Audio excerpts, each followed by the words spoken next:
오늘 함께 보실 말씀은 누가복음 9장 18절부터 20절까지의 말씀입니다. 누가복음 9장 18절부터 20절까지의 말씀입니다. 예수님께서 따로 기도하실 때에 제자들이 주와 함께 있더니 물어 이르시되 무리가 나를 누구라 하느냐? 대답하여 이르되 세례 요한이라 하고 더러는 엘리야라 더러는 옛 선지자 중에 한 사람이 살아났다 하나이다. 예수께서 이르시되 너희는 나를 누구라 하느냐? 베드로가 대답하여 이르되 하나님의 그리스도시니이다 하니. 여러분, 오늘 본문의 말씀은 기독교 교리의 가장 중요한 부분입니다. 소위 베드로의 고백이라 불리는 이 대목은 기독교가 유대교와 무엇이 다른지, 그리고 개신교가 로마 카톨릭과 무엇이 다른지를 보여줍니다. 누가는 오병이어 기적 이후 바로 이 이야기를 하고 있는데, 마태나 마가 그리고 요한은 오병이어 사건과 오늘 본문의 고백 사이에 있었던 일들을 기술하고 있습니다. 그러므로 오늘 본문의 이야기에 앞서 그 이야기들을 살펴보는 것이 좋을 것 같습니다.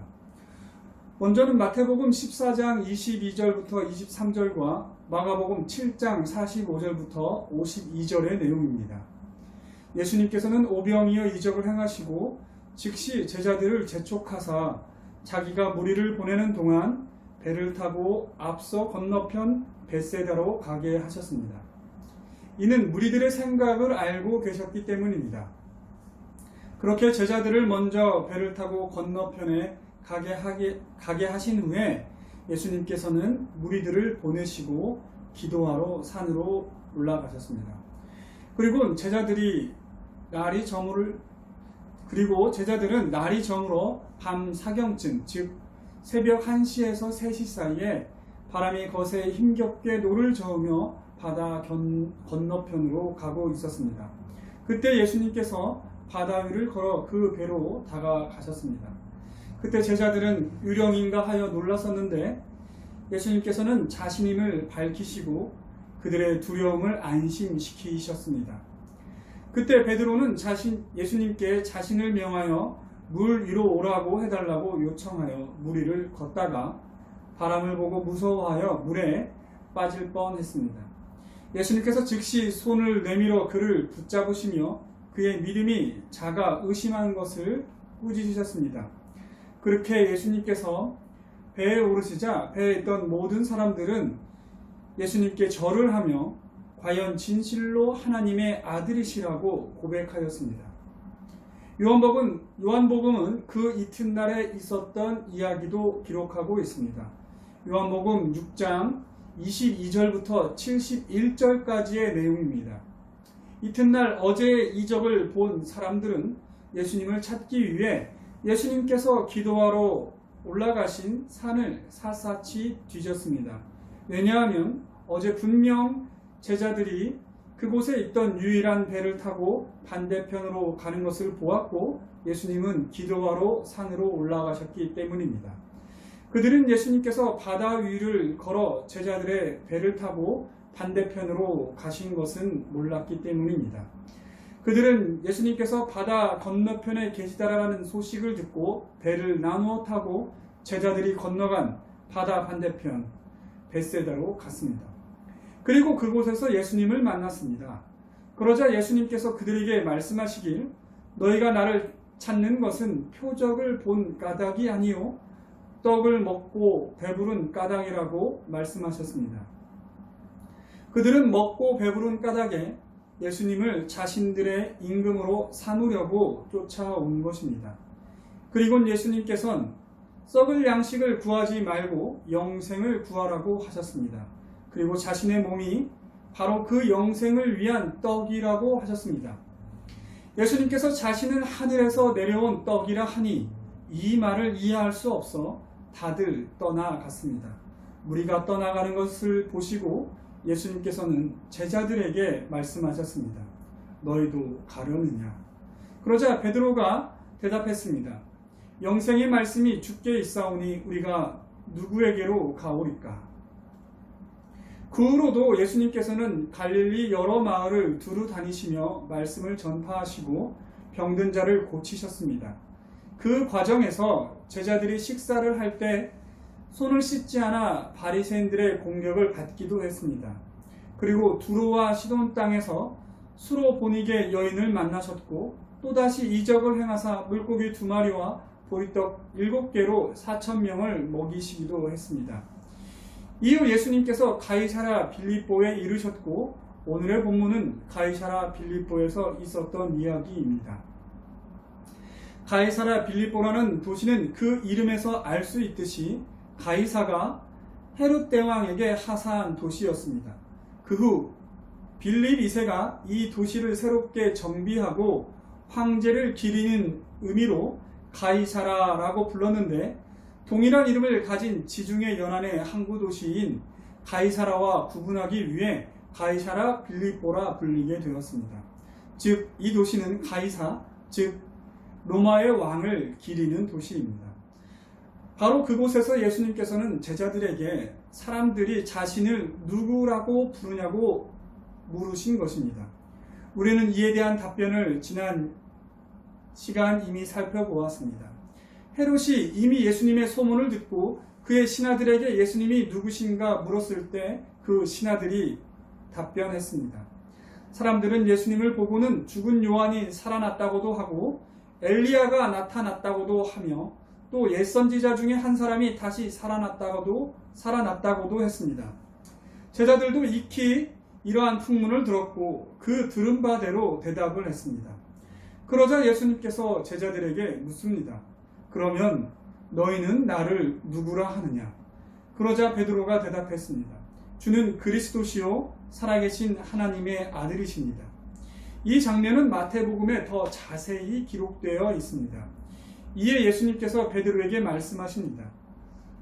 바요나 시몬아 내가 복이 있도다. 이를 내게 한 이는 혈육이 아니요 하늘에 계신 내 아버지시라. 또 내가 내게 이르노니 너는 베드로라.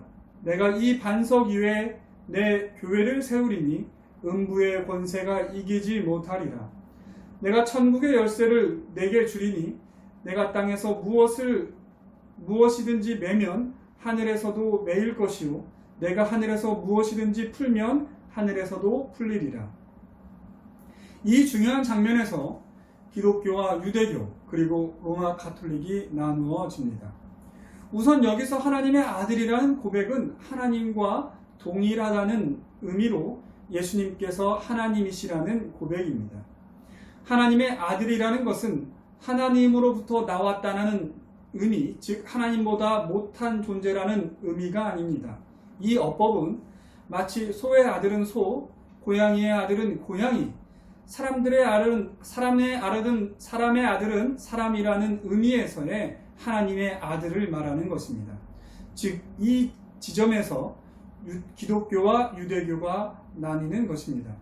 우리는 예수님을 하나님으로 믿습니다. 또한 그렇게 성부 하나님과 성자 하나님 그리고 성령 하나님을 믿으며 이 삼위가 하나라고 고백합니다. 그러나 유대인들에게는 오직 성부 하나님만 있을 뿐입니다. 한편 예수님께서 베드로의 이 고백을 들으시고 이 고백 위에 교회를 세우신다 하셨다고 우리는 믿습니다. 하지만 로마 가톨릭은 베드로를 통하여 교회를 세우신다고 믿습니다. 그리하여 이 천국의 열쇠가 베드로에게 있으며 베드로가 마지막으로 순교한 곳이 로마이기에 로마 교회가 그 당시에 있었던 대표적인 모든 교회보다 우위에 있으며 베드로의 천국 열쇠를 로마 교회의 수장, 즉 지금의 로마 가톨릭의 교황이 물려받았다고 믿습니다. 로마 교회의 수장인 교황이 모든 교회의 머리가 되는 것입니다. 하지만 우리는 교회의 머리는 그리스도시며 천국의 열쇠는 사람에게 주어진 것이 아니라 교회에게 주어진 것이라고 믿습니다. 이 고백이 고백되어지는 교회 위에 이 천국의 권세가 주어진 것이라 믿습니다. 이렇게 우리는 오병이어의 기적 이후로 오늘의 본문까지의 이야기와 오늘 본문에 대한 해석을 대략 살펴보았습니다. 이 본문을 자세히 다루려면 오늘 예배 시간으로는 모자랄 것입니다. 다행히 우리 목사님께서 이 본문을 여러 설교를 통하여 충분히 다루어 주셨습니다. 그래서 저는 다른 점을 주목하려 합니다. 오늘 본문의 핵심인 베드로의 고백, 즉 주는 그리스도시요 살아계신 하나님의 아들이십니다 라는 고백이 정말로 베드로가 전혀 모르던 것인데 갑자기 성령의 감동에 의해 고백한 것일까요? 아닙니다. 베드로는 이미 자신이 지금 고백하고 있는 이 고백의 내용을 알고 있었습니다. 베드로가 예수님을 처음 만났던 장면을 생각해 보십시오. 예수님께서 세례 요한에게 세례를 받으실 때 무슨 일이 있었습니까? 이미 하늘에서 소리가 있었습니다. 이는 내 사랑하는 아들이요 내 기뻐하는 자라 라는 소리가 있었고 그곳에 있던 모든 사람들이 들었습니다. 세례 요한은 그렇게 예수님께서 하나님의 아들이심을 이 땅에 드러내기 위해 예수님께 세례를 베푼 것입니다. 그리고 그 자리에 세례 요한의 제자였던 자들이 있습니다. 그 제자 중 두 사람이 바로 사도 요한과 사도 안드레입니다. 이 둘은 다음날 예수님께서 지나실 때 세례 요한이 예수님을 향해 보라 하나님의 양이로다 라고 하는 말을 듣고는 세례 요한을 떠나 예수님을 쫓기 시작했습니다. 그리고 베드로의 동생 안드레는 베드로에게 이 사실을 말했습니다.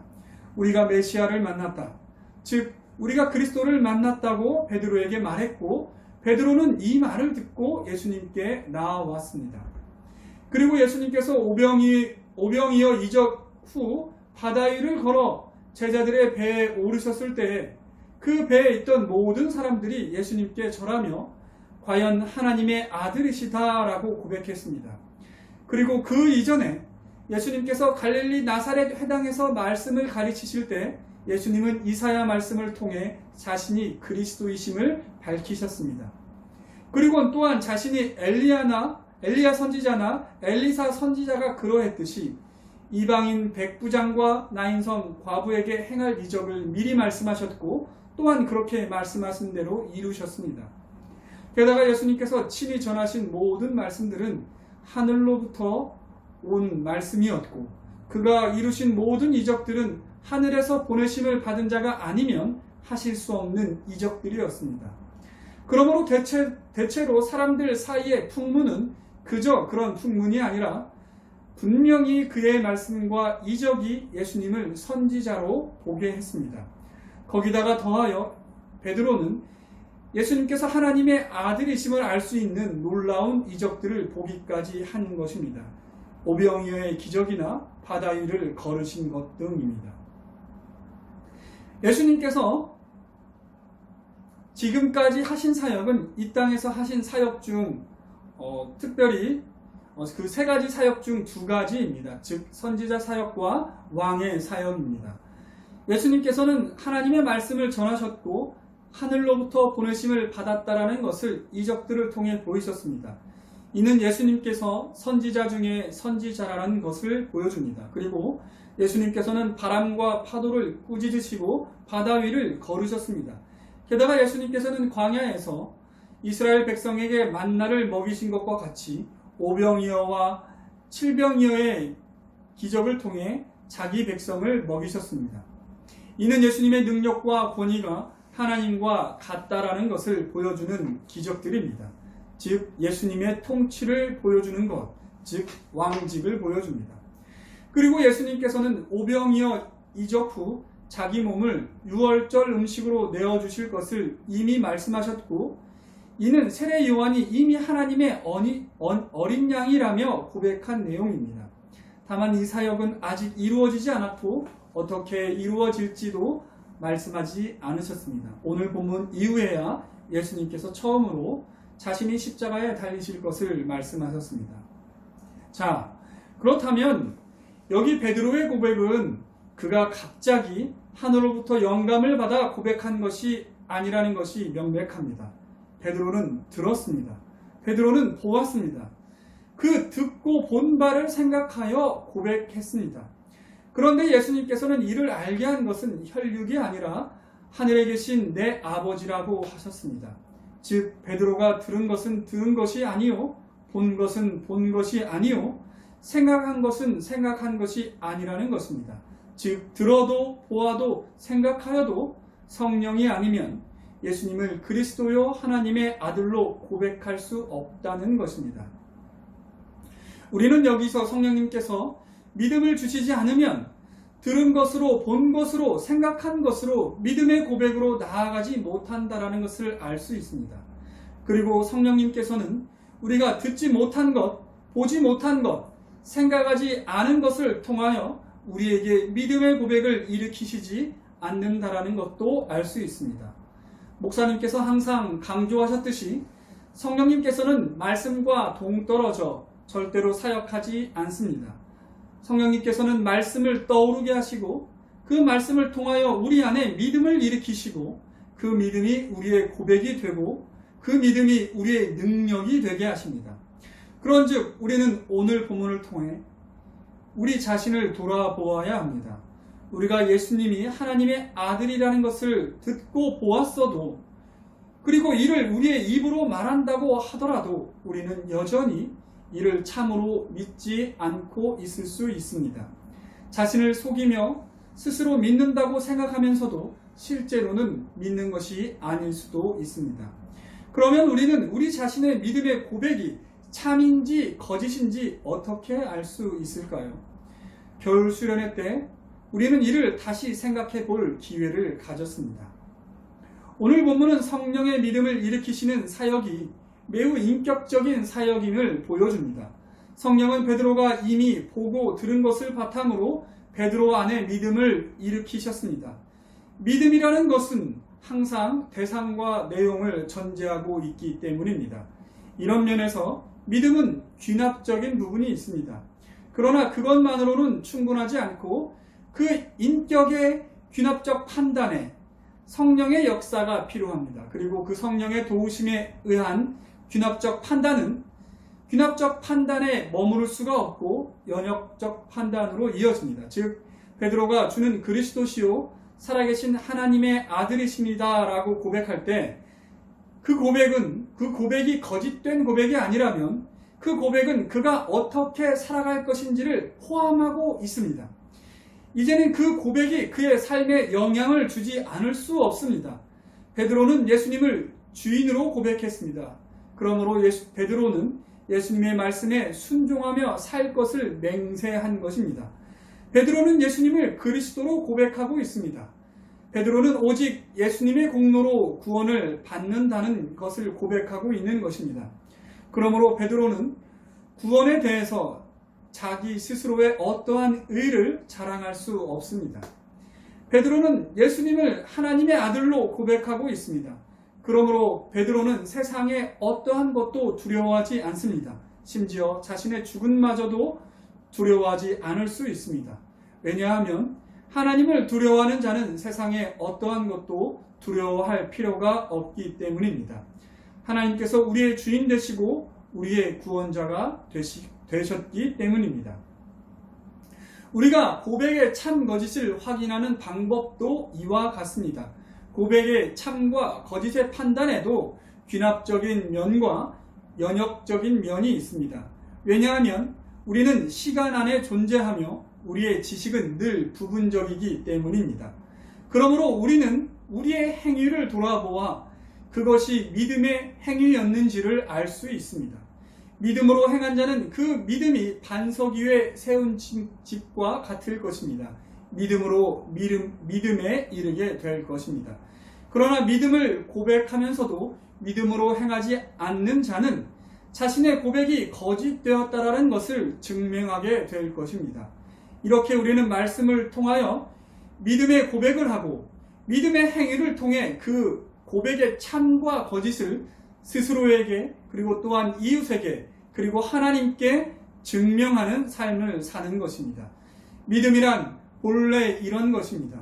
믿음의 고백이란 처음부터 과거와 현재 그리고 미래를 관통하는 고백일 수밖에 없습니다. 어떻게 살 것인지에 대한 담보가 전제되어 있지 않은 고백은 참 믿음의 고백이라 할 수 없습니다. 함께 기도하겠습니다. 사랑이 많으신 하나님, 이 시간 베드로가 예수님께 한 고백을 살펴보았습니다. 베드로는 이미 예수님께서 그리스도시라는 것을, 또한 선지자라는 것을, 하나님께서 보내신 자라는 것을 이미 들었고 보았습니다. 또한 하나님의 아들됨을 수많은 기적들을 통하여 스스로 보았습니다. 그럼에도 불구하고 그의 고백은 성령님께서 그에게 알게 하신 것이라는 예수님의 말씀이 있었습니다. 이와 같이 우리가 예수님에 대해서 많이 들었지만 우리가 참 믿음의 고백을 할 수 있는 것은 오직 성령님께서 우리 안에 믿음을 일으키실 때만 가능한 것을 알게 되었습니다. 하나님, 그러나 우리의 믿음의 고백이 참된 것인지 거짓된 것인지는 우리의 삶을 통하여서 증명될 것이라 또한 설교를 통해 들었습니다. 그렇게 믿음은 과거와 현재와 미래를 관통하는 것입니다. 하나님, 그러하오니 우리가 이 시간 우리의 믿음을 돌아보게 하시고 우리가 정말로 과거와 현재와 미래를 관통하는 참된 믿음의 고백으로 나아갈 수 있도록 해 주시옵소서. 정말로 우리가 믿음으로 예수님을 우리의 주인과 또한 우리의 그리스도시요 또한 하나님의 아들로 고백한다면 그렇게 예수님의 말씀에 순종하게 하시고 그렇게 예수님의 공로로 우리가 구원받았음을 알아 우리가 다른 사람을 판단하지 않도록 도와주시고 우리가 또한 하나님을 우리가 믿사오니 오직 하나님만을 두려워하며 세상의 어떠한 것도 두려워하지 않을 수 있도록 인도하여 주시옵소서. 그렇게 우리의 삶으로서 우리의 고백이 참 믿음의 고백이었음을 증명하는 그러한 삶을 살 수 있도록 함께하여 주시옵소서. 성령님의 능력이 함께하실 때만 이렇게 우리가 살 수 있사오니 성령의 능력으로 우리와 함께하여 주시옵소서. 모든 것을 예수님의 이름으로 기도드립니다. 아멘.